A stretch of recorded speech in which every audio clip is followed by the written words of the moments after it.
هلا حبايبي، شلونكم؟ اليوم جبت لكم أكلة من التراث العراقي كلش طيبة وماكو بيت عراقي ما يعرفه، هي مرقة البانية. تابعوني خطوة بخطوة حتى نعرف شلون نطبخها وتطلع كلش طيبة.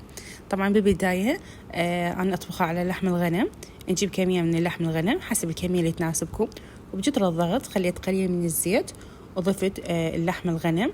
أنا أسويها بجدر الضغط على مود يعني تنسلق أسرع. حمستها كل الزين لحد ما اللحم تحمر، وراها ضفت الثوم. ما أخلي الثوم بالبداية عمود ما يعني يحترق وانت تعمر بالمرقة. وهنا البانية هم غسلتها. على صفحة جبت الطماطة سلقتها سلقة خفيفة وضربتها بالخلاط. أنا هيك طريقتي أسوي الطماطة، ما أضربها بالخلاط يعني رأسا. على صفحة منقعة التمن، لأن أنا حقدم وياها تمن أبيض. كل واحد يقدم بالطريقة اللي تناسبه أو تعجبه. هنا هم سلقت التمن ونسلق. لما شفت انه استوى صفيته، هم خليت زيت بالجدر او تقدرون تخلون دهن حور جنة يطلع طعم التمن يخبل او زبد. وهنا بعد ما استوى اللحم ضفت الطماطة. وهنا البانية ما حطيتها قبل، لا حمستها حمزة بسيطة، واللي زاد رأسا فرسته بالمجمدة. لما استوت البانية ضفت المعجون.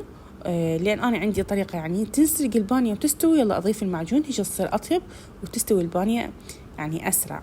وحطيت النارنج وحطيت ملح.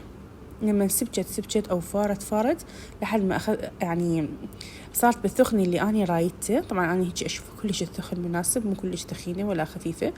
وهذا كان الشكل النهائي للبانية. تجنن ولا غلطة. أنصحكم أسووها بهيك طريقة. إذا عجبتكم هاي الوصفة اشتركوا بقناتي ودوسوا إعجاب، وتقدرون تكتبوا لي بالتعليقات شنو حابين أسويه المرة الجاية. مع السلامة.